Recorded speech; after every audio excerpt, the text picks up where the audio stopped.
Cell cell cell, Punjab में लगी है जमीनों की सेल, सिर्फ एक खरीदार चाहिए। आइए पंजाब की आम आदमी पार्टी की सरकार से बात करिए और इस सुनहरे अवसर का मौका उठाइए। यह सुनहरा मौका 1 साल बाद आपको नहीं मिलेगा। नमस्कार, मैं हूं नवनीत सिंह वधवा और जो जानकारी आज आपके लिए लेकर आया हूं उसे सुनकर आप हैरान भी होंगे, परेशान भी होंगे और सोचेंगे भी कि आखिरकार पंजाब में चल क्या रहा है। मैं पिछले कई दिनों से लगातार आपको बता रहा हूं कि आखिरी साल है। वो कहते हैं ना कि भागते भूत की लंगोटी ही सही। तो पंजाब में आम आदमी पार्टी की सरकार का आखिरी साल है। मतलब मेरे कहने का मतलब यह है कि बाकी तो आगे लोगों ने डिसाइड करना है कि दोबारा बनानी है सरकार या नहीं, पर इस सरकार का यह आखिरी साल है। अब ऐसे में आज से ठीक 4 साल पहले, मुझे याद है 2021 का नवंबर, जब दिल्ली से बहुत सारे लोग ट्रेन में बैठकर या सिंपल इंडिगो या एयर इंडिया की फ्लाइट्स में दिल्ली से बैठकर चंडीगढ़ एयरपोर्ट पर उतरते थे और आकर प्रेस कॉन्फ्रेंस करके कहते थे कि हमें पता है पंजाब में कितना पैसा, कितना रेवेन्यू इकट्ठा करना है, पुरानी सरकारें तो लूट के खा गई। हम रेते से इतना करेंगे, हम माइनिंग से इतना करेंगे, हम इस चीज से इतना करेंगे, और यह कहा गया कि हम तो पंजाब का सारा कर्जा उतार देंगे। किसने कहा ये? एक बार ये बयान सुनिए। तो पैसा कहां से आएगा, ये सब पता है। इनकम टैक्स के कमिश्नर रिटायर हुए हैं भाई साहब। अरविंद जी इनकम टैक्स के कमिश्नर रिटायर नहीं हुए, नौकरी छोड़ी है। मतलब इनको पता है पैसा किधर से आता है, किधर को लेके जाना है, सब पता है, सब पता है। तो इसलिए मैं कह रहा हूं, इन पर यकीन मत करना। ये अभी आपको लॉलीपॉप देंगे, अभी सरकारें जो हैं आपको लॉलीपॉप देंगी, क्योंकि इलेक्शन का महीना आ गया भाई साहब। इलेक्शन के 3-4 महीने आ गए, बस ये लॉलीपॉप देने वाले महीने होते हैं। तो सुना आपने, सर जी साफ तौर पर कह रहे हैं कि हम पंजाब को कर्ज मुक्त भी करेंगे। मैं तो इनकम टैक्स कमिश्नर रहा हूं, मुझे पता है कि पैसा कहां से आता है। अब आपको बताता हूं पैसा कहां से लाने की तैयारी है। लगभग 4 लाख करोड़ का कर्जा पंजाब पर चढ़ चुका है। जब तक यह सरकार जाएगी, फिर मेरी बात को गलत मत लेना, मेरा कहने का मतलब यह, जब 1 साल ये टर्म पूरा होगा, मैं आम आदमी पार्टी की बात नहीं कर रहा हूं, जब तक ये सरकार जाएगी लगभग अनुमान है कि 5 लाख करोड़ के आसपास का ये कर्जा हो जाएगा। अब मुद्दे पर आता हूं, पैसा है नहीं। लगभग कुछ महीने पहले लैंड पूलिंग पॉलिसी सरकार ने कोशिश की थी, लेकर आए किसानों की जमीन अधिग्रहित ना करें, पूलिंग में लें। पूलिंग में जब लेंगे, बेचेंगे, जाएगी, उसके बाद किसान को पैसा मिलेगा, तब तक उसको फसल को मुआवजा, बला बला बला विरोध हुआ और वो ठंडे बस्ते में चली गई। अब एक नई स्कीम आई है, जैसा कि मैंने शुरुआत में आपको कहा ना, सेल सेल सेल। पंजाब सरकार पंजाब के सरकारी संस्थानों की जमीनें बेचने की प्लानिंग कर रही है। प्लानिंग ही नहीं कर रही, काम शुरू कर दिया गया है। और यही वजह है कि लगातार ब्यूरोक्रेसी में इसको लेकर नाराजगी है। चूंकि हर एक डिपार्टमेंट को बोला गया, ऑर्डर तक लिखती आए कि भाई आप बताइए कौन कौन सी एरिया में आपकी जमीनें कहां कहां खाली पड़ी हैं, तो वो जमीन बेचकर पैसा इकट्ठा किया जाएगा। अब उस पैसे से होगा क्या? या तो जो महिलाओं को 1000 रुपए देने थे वो वादा पूरा किया जाएगा, या और भी जो तमाम चाहे कर्जे या और बाकी वादे अपने पूरे करने होंगे। पर कुल मिलाकर के जब कहते हैं ना कि औलाद निकम्मी हो और घर का सामान बेचने पे आ जाए तो औलाद को बाहर निकाल देना चाहिए, ठीक वही हालात आजकल पंजाब में हैं।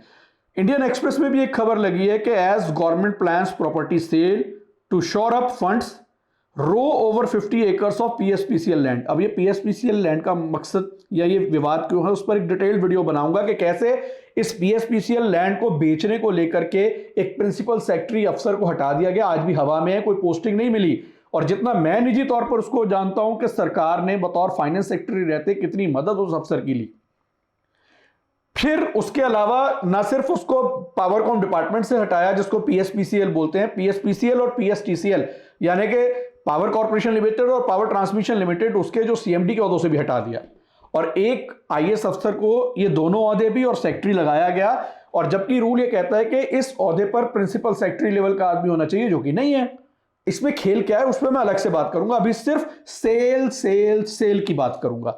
तो अकेले लुधियाना में लगभग 26 साइट हैं जो बेचने की तैयारी है। अकेले लुधियाना में 26 ऐसी साइट्स को चिन्हित किया गया है, मार्केबल किया गया है कि जो पंजाब सरकार बेच के पैसा इकट्ठा करेगी, यानी कि पंजाब को बेचेगी, सॉरी पंजाब की ज़मीनों को बेचेगी, माफ़ करना, और उसके बाद अपने वादे पूरे करेगी, या जो वेलफेयर स्कीम ये कहते हैं वो पूरी की जाएंगी। अब उसमें सबसे बड़ा सवाल ये है कि इसमें 50 एकड़ लैंड पीएसपीसीएल के, जिसको लेकर बहुत विवाद है, और विवाद इतना बड़ा है कि इस वक्त सरकार और ब्यूरोक्रेसी में इसको लेकर बहुत खींचतान अंदर खाने चल रही है, जो सोर्सेज बता रहे हैं।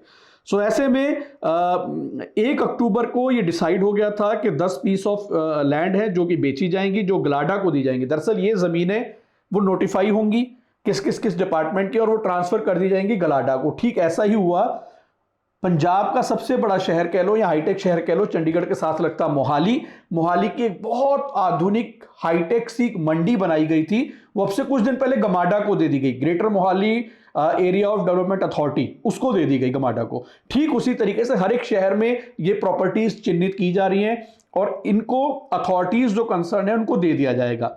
तो ये इंडियन एक्सप्रेस की खबर थी, सिर्फ पीएसपीसीएल को लेकर है, पर इसके अलावा भी पूरे पंजाब में अलग अलग डिपार्टमेंट्स की प्रॉपर्टीज को जो वैकेंट है, जो जमीनें खाली पड़ी है, वो बेचने की तैयारी सरकार ने कर ली है। ना सिर्फ तैयारी, बेचना का प्रोसेस उसका जो है वो कागजी कार्रवाई शुरू कर दी गई है। अब ऐसे में सबसे बड़ा सवाल, मैं आपको एक पुराना बयान और सुनाता हूं, एक तो शुरुआत में सुनाया था, एक और सुनाता हूं। जब गोविंदवाल वाला थर्मल प्लांट सरकार ने खरीदा था तो खुद मुख्यमंत्री साहब, आदरणीय मुख्यमंत्री साहब, ये कहते थे कि वो देखो जो दिल्ली में बैठे हैं, रेल बेच दिया, तेल बेच दिया, भेल बेच दिया, पता नहीं क्या क्या बेच दिया, हम तो पहली सरकार है जो खरीद रहे हैं, हम एक प्राइवेट थर्मल प्लांट खरीद रहे हैं। ये बयान सुनिए। आमतौर पे सरकार आती है, सरकारी अदारों को घाटे में दिखाकर प्राइवेट मित्रों को बेच देती है। जैसे एयरपोर्ट बेच दिए, सी पोर्ट बेच दिए, रेल बेच दी, भेल बेच दी, LIC बेच दी, घाटे में है, अपने मित्रों को बेच दो। लेकिन पंजाब सरकार ने उल्टी गंगा बहा दी है।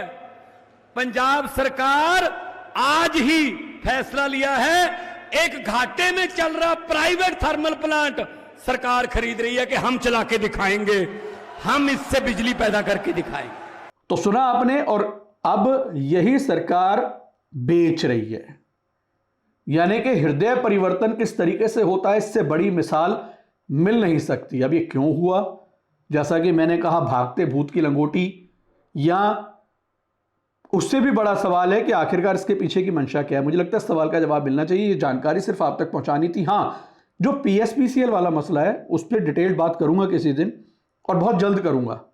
ये भी उसी हिस्सा है कि आखिरकार कैसे ऑफिसर जब कोई काम करने को मना करे तो उसको कैसे टांगा जाए, या कोई और वजह है उसके पीछे की।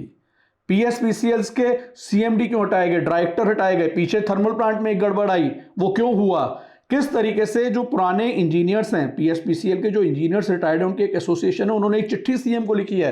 अगला एपिसोड उसी पे करूंगा कि उस चिट्ठी में कैसे खुलासे उस एसोसिएशन ने सरकार के सामने किए और सरकार की नींद उड़ाई है। पर ये पीएसपीसीएल के मैटर पर अलग से डिस्कस करूंगा, क्योंकि पीएसपीसीएल ही एक ऐसा था जिसके पास पैसा भी था, पर कुल मिलाकर के चाहे फ्री बिजली है, चाहे और सारी चीज़ें हैं, और जिस तरीके से अब जो सेंटर से पीएसपीसीएल पर फंड लेकर के वो एक अलग सिस्टम है पीएसटीसीएल का, ट्रांसमिशन चेंजेस का, रेनोवेशन का, उस पर बात करूंगा। पर फिलहाल ये प्रॉपर्टीज की बात है कि भाई सेल पे लगा हुआ है, जिसको लेनी हो वो संपर्क कर सकता है। संपर्क करने के लिए कुछ लोग हैं, क्योंकि ऐसे काम करने के लिए बहुत समझदार लोग चाहिए होते हैं जो दिल्ली से आए हुए हैं, आप उनसे संपर्क कर सकते हैं। कुल मिलाकर के सेल सेल सेल। नमस्कार।